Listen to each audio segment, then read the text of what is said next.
Good morning, SA wine lovers. Welcome to the SaveSAwine live stream.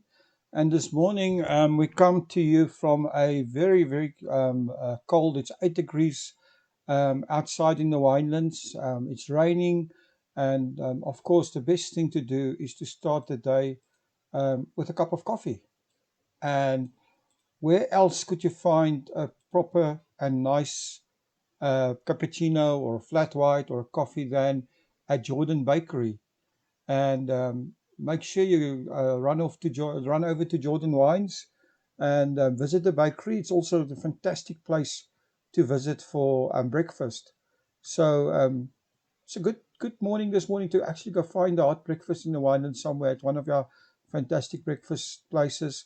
And like I say, if you're in Stellenbosch or close by, Somerset West, Jordan Winery is absolutely a fantastic choice to go have a breakfast at. So why not go and do that? So before I start with the announcements this morning, I just want to say uh, we still have this lockdown special thanks to our sponsors, the Fishwives Club. Let me just have a sip of my coffee here, which unfortunately I didn't get at Jordan Wines or at the Jordan Bakery. I had to make it at home, but it's still nice. So nice roasted coffee. It's good for in the mornings. So we have a 45% off lockdown special from our sponsors, the Fishwives Club. Thank you to them for sponsoring this morning live stream. It ends on the 31st of August. You get a case of Merlot and a case of Sauvignon Blanc delivered straight to your door. So today's the 29th. So that means there's 3 days left for you to get this. So don't delay, get it, and just go to fishwivesclub.gr8.com. Now let's go over to our announcements. Um, the first announcement, of course, is Cap Classic Day. We are on the 1st of September. We are really celebrating our bubbly. South Africa makes some of the best uh, uh, sparkling wines in the world. I mean, our wines compete with the best, and we need to celebrate it.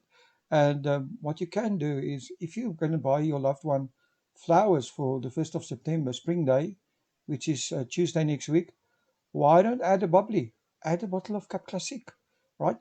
And send us a picture and use the hashtag Cap Classic Day. We are going to have a fantastic day on the 1st. I've interviewed 6 of our top Cap Classic producers, and they are all those podcasts are going to be screened and published on that day. They are published on all the normal places: YouTube, Facebook, Instagram TV, Google Podcast, iTunes, and also on Spotify. So you can get it quite widely and listen to these podcasts. How the stories of your Cap Classic producers. We're celebrating Cap Classic Day, and it would be great if you guys would actually take pictures of South African bubbly and put that on your group. Share it to your social media and use the hashtag Cap Classic Day. You can also find, uh, if you're anywhere in the world or you want to find Cap Classic, just go to bit.ly// find MCC. Can you repeat that? That's bit.ly// find MCC. And then another big thing, or big campaign that we're busy with, as everybody knows, is the hashtag 60 and 60 campaign. As you guys know, our producers still have tough times. Um, and 1660 is launching tomorrow. So tomorrow is going to be a big day for us. We're going to feature our first producer of the hashtag 1660. And we're going to feature one producer every day for 60 days from tomorrow until the 28th of October. And what you will see, it's each day there will be 3 posts on Facebook, on Instagram in the morning about the farm or the producer, in the afternoon about the winemaker or the winemakers, and the evening about the wine that the producer wants to showcase. And we'll also be doing, obviously, a live stream every morning and evening, like we do every single day, and we'll be talking about the producer that is featured for the day. So that is important. That you log in and that you use these hashtags. Hashtag 1660, hashtag SaveSAwine, and hashtag Drink South African. Please support us. If you guys can now, while you are listening to this, go to instagram.com/SaveSAwine.co.za. That's instagram.com/SaveSAwine.co.za. And please leave a comment on our Instagram. That will be fantastic, because that will really help, to get the story out of the 1660 campaign. So thank you very much for everybody in our group that's supporting this. Um, and like you guys can see, September is almost already filled up with producers taking part. So this is going to be very, very exciting.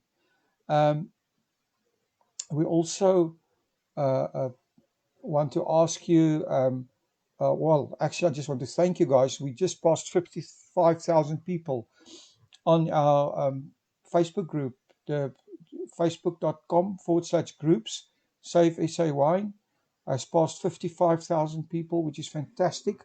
And everyone is in the group is extremely active and supporting us, and thank you for that. My appeal to you now is to actually, for each one, to just invite 2 to 3 people. We want to push this group to 100,000 people, so that we can have a major impact. We want to make sure that our wine industry is safe, our wine tourism industry flourishes, and we also want to put pressure on the powers to be that an alcohol ban like the one that happened never happens again. So we need to keep the pressure up. So I'm appealing to each and every one of you to please help with that. And then I'm going over to our podcast of today. As you guys know, every live stream we have a featured podcast, and this is a great way for you as a consumer to learn about our wineries, our winemakers, our winelands businesses. Um, uh, uh, some of these talks are very, very interesting. Actually, they're all very interesting to learn about these people and how they keep the winelands sticking. If you're a producer or a winelands business and you want to be featured on your podcast, please email us at visitthewinelands@gmail.com. Before I go over to the podcast, I just need to say one final. I want to say is, if you still need to get your morning coffee, hop over to Jordan Wines, and why not get a hot breakfast as well at the bakery? Fantastic place, or even go for lunch. Um, it's a rainy day in the Winelands, perfect day for a nice hot breakfast, a nice lunch with a bottle of red wine. So, lots of things to do. And then just before I go, final thank you to our sponsors of this morning's live stream, the Fishwives Club Boutique Winery. They've got a 45% off lockdown special. It ends on the 31st of October, and the 31st of August. I almost extended it for 2 months. It ends on the 31st of August in 2 days' time, and you get a case of Merlot, 6 bottles, a case of Sauvignon Blanc, and delivered to your home via express courier. And there's a massive 45% off discount that's never going to be repeated. So go out and get that. So now over to our featured podcast of the day. Today I'm talking. Well, this is actually a replay of an interview I had with Philip Myburgh. He's the owner of the Meye Wine Estate in Stellenbosch. And, the Meye is a family-owned boutique winery. It's on the Stellenbosch Wine Route, and it's close to the Mulservlei area. And this special little spot has been the home and the farming ground for the Myburgh family for 5 generations. And it's actually been named after the Meye River in Holland. And it's the birthplace of the first Myburgh who came to the farm in 1665. And it's a fantastic place to visit. Also have a restaurant. So listen to the podcast, and if you can this weekend, get over to the Meye Wine Estate. Make sure you log into our evening live stream this evening. more announcements, and obviously the pre-show for what's happening tomorrow. And tomorrow is the hashtag 1660 campaign kickoff show tomorrow morning at 9 o'clock. So I really want to get everybody to take part in the hashtag 1660 because we need to help your producers. So make sure you log in tomorrow morning at 9. But now, without further waiting, let's go to our podcast of the day, Philip Myburgh of the Meye. Welcome to About the Winelands. In this show, we'll be chatting to leaders, influencers, wine producers, restaurants, wineries businesses, and other role players. Tune in every Wednesday, Friday, and Sunday for our latest episodes. You will find us on YouTube, Facebook, Instagram TV, Google Podcast, Apple Podcast, and Spotify.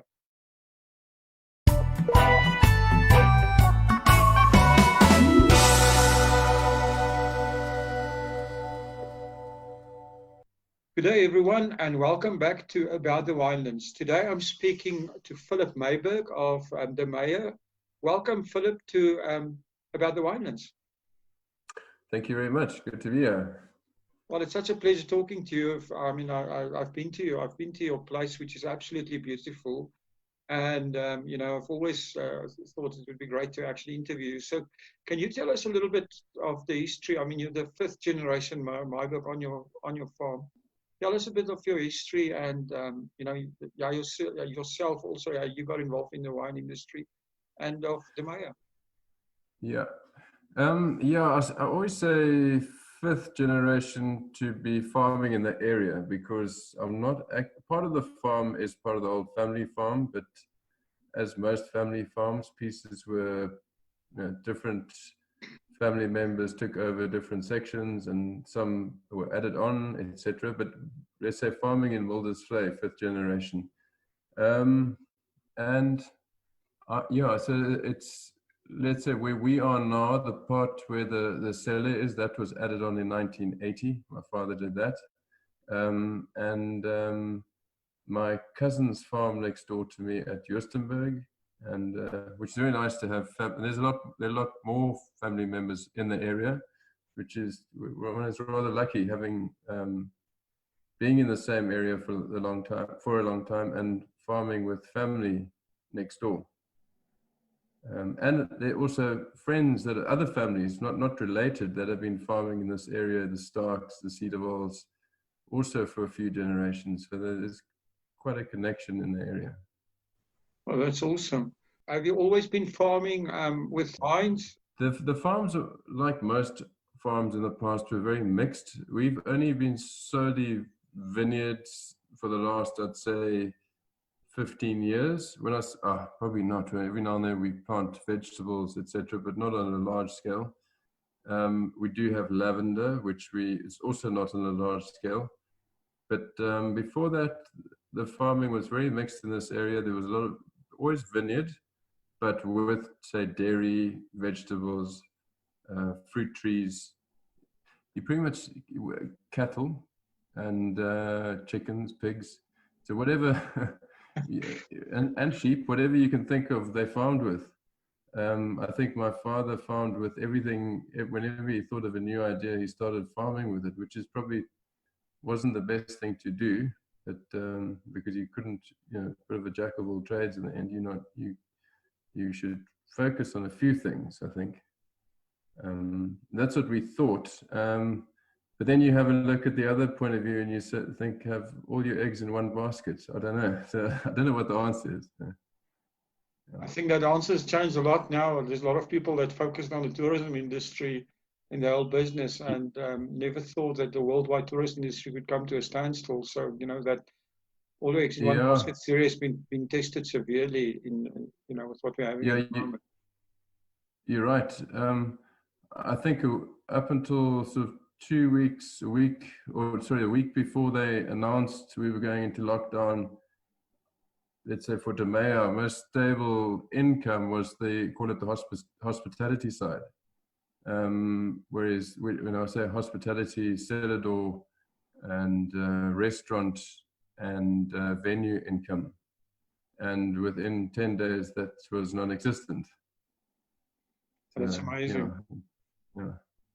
So, unfortunately, you have a bit of a diversified business, and I'm interested to hear more about the lavender. I mean, you're bringing a bit of France into South Africa. So, did you start cultivating the lavender? And actually, what I'm interested in is, where do you actually sell this?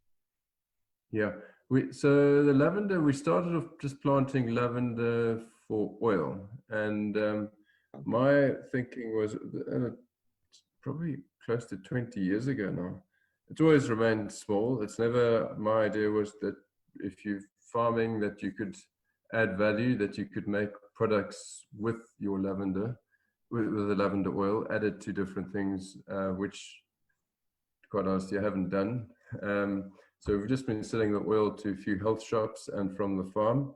And my thinking was as well, wine is very expensive to move around. To if you have it to courier it somewhere, it's costly. Lavender in a 10 ml bottles it's very affordable to move around. It's also high value. So if you're looking at the same volume of lavender oil and the same volume of wine, you sort of can't compare it. It's very valuable. So I also thought it was something different to do, although there are a few farms that have it now, as we're not unique. Yeah, then a few years ago we started planting a different variety which we sell as cut flowers. So that's a lot simpler. We started last week. We pick and bunch and we sell it just very much locally in Stellenbosch to the few shops, delis, etc. And it's kind of a nice extra business to have, particularly in the winter. And it's also something if we're dropping off wine, it's very easy in Stellenbosch. It's very easy to have a bit of lavender, a few lavender bunches in the vehicle, and doing that at the same time. It doesn't, they work well together. Yeah, so that's interesting. So, I mean, your like you said, your hospitality business. Tell us a little bit about that. You have a restaurant called The Table. I've been there. It's very, very nice. And then, what type of events and stuff do you actually host? So when I say hospitality, it's the table. The Table restaurant doesn't belong to us. It doesn't belong to the Meye, although it is on the Meye. It belongs to Brendan and Lee. They took over the restaurant in September last year, and it's been going for 9 years, over 9 years now, excluding this period with this funny period we're going through at the moment. But it's been going for over 9 years. And when you asked her what other events? Yeah, I mean, I do events. What else do you offer there when at the farm? Oh. So besides the restaurant, we've got the old dairy's been turned into a venue, which we host weddings, we've had weddings, we've had birthdays, any kind of celebration, small seminars, conferencing, we plan to do a few music events as things open up for the summer. How popular is live music in the wine areas? I think if you can get it right, it is rather popular. If you can do it where you have a space where we'd start sort of in the late afternoon or in the afternoon on a lawn, on the grass with food and a light sort of picnic style food. I think that's quite popular. And it will go on until sunset, but not much later, because I get the idea that people don't really want to go out too late when they've got to drive. I think you're right. I think it's harder to if your hours are later at night, it's harder to get a big enough crowd to make it a viable event. And a lot of people don't like to drive out or drive back when it's dark. The countryside, they know street lights, etc., and you get people complaining. So, well, at least you're not far from Stellenbosch. So in case of a wedding and stuff like that, do people then stay over nearby? We have a list of about 10 or 12 guest houses in the area within an 8K radius, but often we find people say it's close enough. You don't have to stay over. And you see people arriving with shuttles, with Uber, etc. And you never know how many cars are going to come. Some of the larger weddings, I've always been surprised that sometimes it's even fewer cars than the other weddings, because people do carpooling or share lifts, or the shuttles. So you never really know. But it means we're close enough to we're close enough to Stellenbosch, northern suburbs, just around the corner. Oh, that's great. So, Philip, your wines, who's your winemaker at the Meye? Okay, so at the moment, Francois Haasbroek. So Francois Haasbroek is a winemaker, and Francois is an old friend of mine, and we do sort of a collaboration, probably for lack of a better word. So he still makes his own wine, and under the name Blackwater. So we offer him the facility. So he uses our winery, he's based here, makes his wine, and then he makes our wine for us as well. I think I suppose it's a different way of doing it. It doesn't work for everybody to do it that way, but for me, it works for us for now. Yeah. So the philosophy that goes into the winemaking, what would you say is the main thing that you guys look at? I think, so Francois done his second vintage here. I would say our approach has changed quite a bit from previously. And we are, let's say, the first red wine that's solely Francois wine, let's put it that way, under Francois, is our 2019 Syrah, which is, it's unwooded. It's which is quite different. That's interesting, yes. Yeah, lots of fruit. I don't know how else to I don't know how else to explain it. Sort of lots of fruit. It's juicy. To me, it's a completely different style. We call it Syrah as opposed to Shiraz, which in the past we always referred to it as Shiraz. It's a complete different style, but it just seems to work so well, and it's just been selling so well. So is this also a fact that you could, this is, you don't have to wait to drink it. It's easily drinkable at a younger age. That's one of the reasons. Exactly. And that's what we want. That's exactly what we want. We want to produce wines in that style. We still have a Cabernet, which will Cabernet just takes a lot longer to be ready. It spends time in barrel, etc. But I have been most surprised at how this wine turned out, and that's the way Francois does it. And to me, we are very happy with what he's done there. Well, that's interesting. Do you find that the market is changing? With younger people, I mean, especially millennials, seem to be more, less interested in the older style of winemaking and looking for something different. I think you're right. I'm definitely not a millennial, but even I'm changing.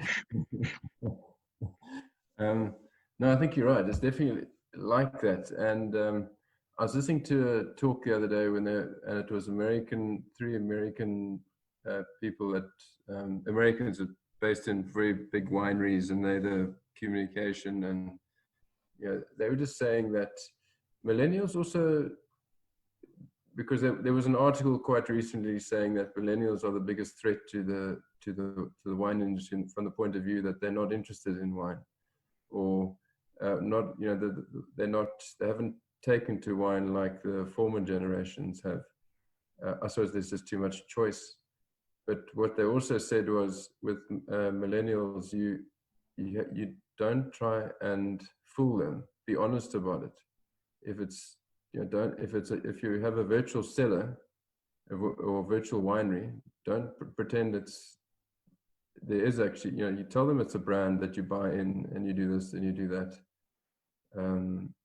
You don't have to tell them it's on the highest peak, the coolest vineyard, etc., etc.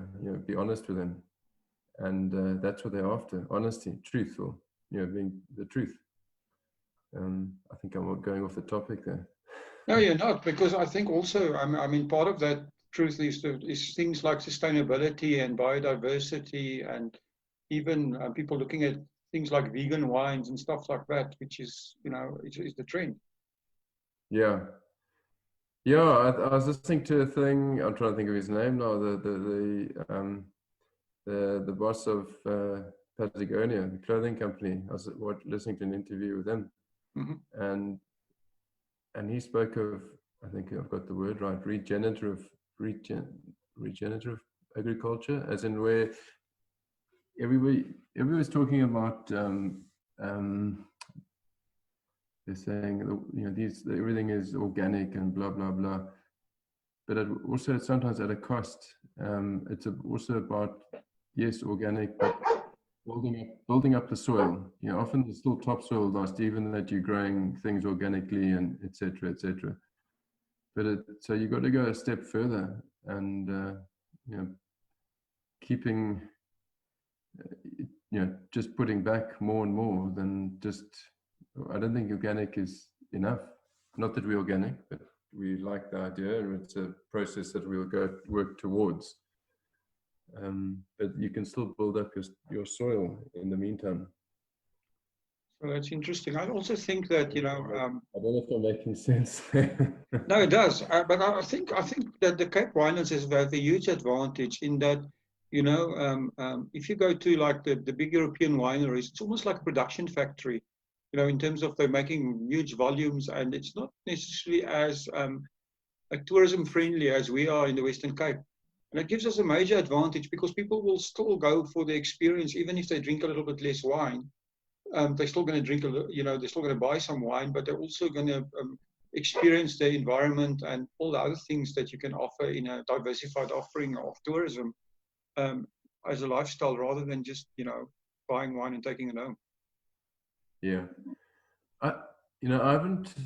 I'm almost embarrassed to say I haven't visited enough wine regions of the world to see other, to give a good answer on that. But as in, we're not the only place with smaller wineries. You see many countries with smaller, and even smaller than the average one over here, I guess. Which somehow seem to stay afloat. I don't know how they do it. I don't know if it's the European or subsidies that they get, but it's that fine line about being large enough, small enough, but that it works. You want to end up being, you don't want to just be small that you got to sell at super high prices, because you just, to me, that's also not right. Yeah, it's also not, like you say, sustainable over time. Talking about prices and stuff like that, what do you guys have about do you have any specials at the moment, with this whole situation that's going on that you would like to tell us about? We have been doing case specials, and we changed that. If you come and collect, a full case of something, we have a far better price. We'll give you free delivery if you come and collect, right? And we do it directly. Yeah. I'm just joking. The changes weekly, because there's been a mad rush, as with everybody, I think, as soon as the things opened up. So our stock levels are we're out of stock with quite a few wines, but we're bottling again next week. So I can't tell you exactly because next week we'll have or the week after next, we'll have different, we have more wine on our list, and we'll have the specials on those wines as well. So it's difficult to say that at the moment we're out of rosé, we're out of Chardonnay, etc., and we're bottling those two next week. So if people want to get information on this, where do they find you where did they get the information from? We do have a website, but the website is busy being redone. Our online shop should be done by the end of this week, I hope. Yeah. Okay, so you have an online shop that's going to be done, and okay, so we'll put the links on the website down in the description here. Where are your wines being sold? Mostly locally? Yeah, we export and local. percentage, but we're probably about 50-50 or 60-40 export. And our sort of biggest market is, and yeah, so Germany, Denmark, Holland, England, Africa. And then on the local market, we sell more. Most of our sales are done directly from. In the beginning, we wanted to be everything to everybody, and you wanted your wine to be all over. And as things have changed, we've changed, and now. And I'm not saying it's the correct way or the wrong way to do it, but for now, that's how we're doing it. Do you think local sales tourism environment? I see. Yeah, I think it's going to be very important. Obviously, if you have a certain size, export is very important. You don't think you'll be able to, although I've heard stories of surprised you what percentage they sell in the local market. So maybe I'm not as informed as I should be. Important. If you think of, let's say we have few tourists, although I said that I think the tourism will come back quicker than we think. But let's say it is important to be on local, probably more than ever to be. It has changed. I don't think you have to be available in every retail store. Yeah, online shop. We should have done that long ago. The situation now is not the same as during lockdown or not. Yeah, the coronavirus. Nothing for the Meye. We do need to improve on our marketing awareness. I've been around making wine for 22 years, and I think we're still one of we're quite the social media. We have to improve on that side of our business largely. As I say, I think we're still unknown, and it's time to. I think everybody's improve on our in the same marketing situation, right? And so that's I mentioned that in wine marketing and so on. I think definitely it's going to. And if you look at listening to what those three companies were talking about, if you're dealing with particularly the millennials, then you have to speak to them, and that's the way you speak to them. It's not this traditional way of, but it's the online. You can't not get involved I think your business will die if you don't attract them to your business. Your wine journey has been quite a few years. What have you learned from your wine journey personally? It's been, do you want the honest? It's a hard business. Not saying it's a tough business. It's a very nice business to be involved in. I say from an industry rather. Very nice. It's a really nice people, and they talk. If in the wine business, you're part of the same tribe. I think no matter what, retail, journalism, etc., you all have a common interest, and which is rather nice to like that. From the business side, it's difficult. I think no matter what part of the business you're in, it's very capital intensive for people that have, like any industry, some are flying. I'm not saying the majority coast along. And please, everybody, don't try and be everything for everybody. I'm repeating myself there. It's so easy to get into the trap of someone's blind, and you go, no, we don't, and then you think 3 months later, let's start producing one and sourcing one. It's just just too many. Yeah, don't try and do everything. Oh, that's interesting. So I always ask everybody the same question. Do you have a favorite in the wine industry? I don't have my own quote, but there like in particular is I don't know whose quote this is the art of winemaking is being able to practice your craft. If you can get that right, then you're doing okay. That's quite interesting. I've never heard that before. So that's awesome. I'm not claiming that. So thanks for talking to us. And thank you. And thanks for chatting to me. Thank you for supporting our show. If you would like to get more exposure for your business, please have a look at our sponsorship options. Thanks again for supporting About the Winelands. Please follow us on YouTube and on our social media channels. All details and links are in the description.